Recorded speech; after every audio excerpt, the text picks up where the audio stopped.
Tube Tamil வணக்கம். அமெரிக்காவினுடைய நள்ளிரவு தாக்குதலுக்கு ஈரானுடைய ரெவல்யூஷன் கார்ட் படைப்பிரிவு பதில்.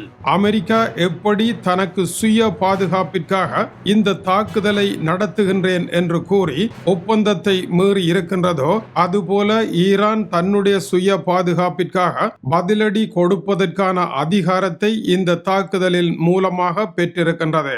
அமெரிக்காவினுடைய இந்த செயல் அமெரிக்காவிற்கு மட்டும் சுய பாதுகாப்பு இருக்கின்றது என்ற பொருளை தராது, ஈரானுக்கும் சுய பாதுகாப்பு இருக்கின்றது என்பதை அவர்களுக்கு உரிய முறையில் கற்பிக்க இருக்கின்றோம் என்று கூறியிருக்கின்றார்கள். ரெவல்யூஷன் கார்டினுடைய இந்த அதிரடியான பதில் காரமாக இருந்தாலும் உடனடியாக தாக்குதல் நடைபெறவில்லை. ஈரானுடைய அணி இப்பொழுது கட்டாரில் இருந்து பேச்சுக்களை நடத்தி கொண்டிருக்கின்றது. அவர்கள் திரும்பும் வரை ஈரான் தாக்கு பிடிப்பதற்கான வாய்ப்புகள் உண்டு. அதேவேளை இதற்கான கருத்துக்களை ஈரானுடைய ஊடகங்கள் வெளியிட்டிருக்கின்றன. அவை மிக பாரதூரமான விடயங்களாக இருக்கின்றன.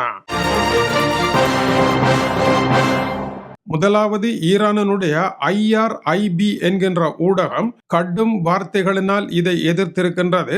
அமெரிக்காவினுடைய பிம்பத்தை சிதைப்பதற்கு அந்த ஊடகம் முயற்சி எடுத்திருக்கின்றது. முதலாவது, சுய பாதுகாப்பு என்ற பெயரில் இதுவரை அமெரிக்காவும் இஸ்ரேலும் ஈரானில் நடத்தி இருக்கும் மொத்த படுகொலை 10,000 சிறு பிள்ளைகள், 80,000 பொதுமக்களை கொன்று தள்ளி இருக்கின்றார்கள். உலக வரலாற்றில் சுய பாதுகாப்பிற்காக இத்தனை ஆயிரம் பேரை கொன்ற சரித்திரமே கிடையாது என்றும் 2 மில்லியன் பேர் வாழிடங்களை விட்டு வெளியே செல்வதற்கு காரணமாக இருந்தும் இருக்கின்றார்கள். இவர்களுக்கு சுய பீதி அதிகமாக இருக்கின்றது. அதனால் தான் இப்படியான செயல்களை செய்கின்றார்கள் என்றும் குறிப்பிட்டிருக்கின்றார்கள். இதுவா சுய பாதுகாப்பு என்று IRIB கேட்டிருக்கின்றது.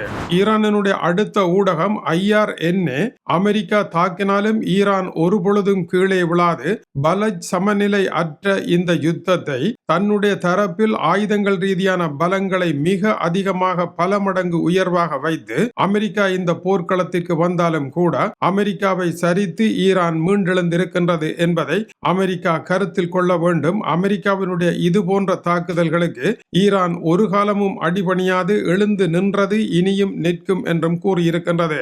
இந்த விவகாரத்தை போரினால் வெல்ல முடியாது, பேச்சுக்களினால் தான் வெல்ல முடியும். கட்டாரில் நடைபெறுகின்ற பேச்சுக்களில் கலந்து கொள்ளுங்கள் என்று கூறியிருக்கின்றது.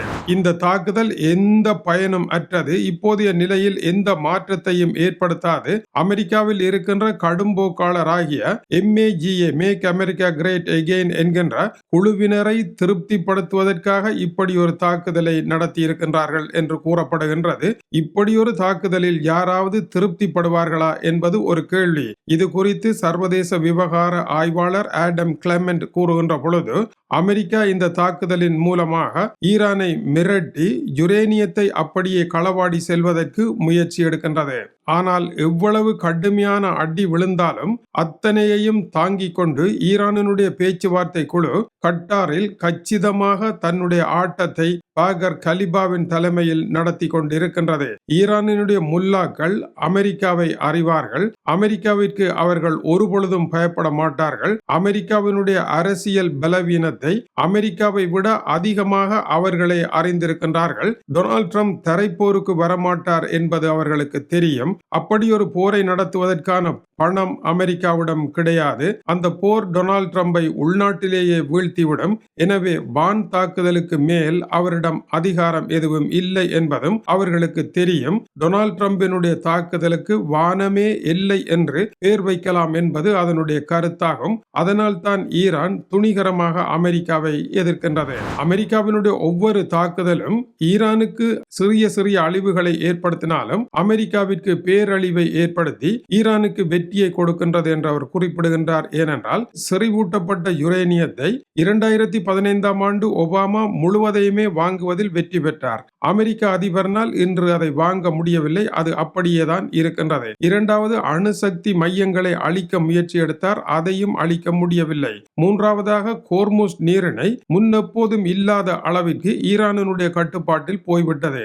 ஈரான் அதை வைத்து படிப்பித்த பாடம் மிகப்பெரிய பாடமாக போய்விட்டது. ஈரானுக்கு பாடம் படிப்பிக்க வந்த அமெரிக்கா தன்னுடைய புத்தகத்தை வீசிவிட்டு ஈரானுடைய புத்தகத்தை படித்து அதை விளங்கிக் கொள்ள முடியாமல் தடுமாறியதுதான் இந்த கள நிலவரம் என்று சுட்டிக்காட்டுகின்றார். டொனால்ட் ட்ரம்ப் 2025 ஏப்ரல் சுங்கவரி நாடகத்தை ஆரம்பித்து எல்லா நாடுகளுக்கும் வரி விதிப்பதாக அவர் ஒரு அரசியலை ஆரம்பித்து 2026 மார்ச் 28 ஈரான் மீது போரை தொடங்கி இரண்டிற்கும் இடையே டொனால்ட் ட்ரம்பிற்கு நடந்திருப்பது அவருடைய பெருமை தலைகீழாக விழுந்து மிகப்பெரிய கருத்து கணிப்பு வீழ்ச்சியை அடைந்து செல்வாக்கிழந்த அதிபராக கடந்த ஓராண்டு காலத்தில் அவர் மாறியிருக்கின்றார். அவருடைய புகழ் தலைகீழாக மாறியிருக்கின்றது. பாம்பாக படுத்துவிட்ட கருத்து கணிப்பு கோடுகளை மறுபடியும் தலைநிமிர வைப்பதற்கே இந்த தாக்குதலை நடத்தியிருக்கின்றார் என்று அவர் குறிப்பிடுகின்றார். இதுபோல அமெரிக்காவினுடைய NSA பாதுகாப்பு சபை அதிகாரி சார்ல்ஸ் ஏ குப்சன் கூறுகின்ற பொழுது டொனால்ட் ட்ரம்பினுடைய வெளியுறவு கொள்கை முற்று முழுதான வீழ்ச்சியை நோக்கி சென்று கொண்டிருக்கின்றது.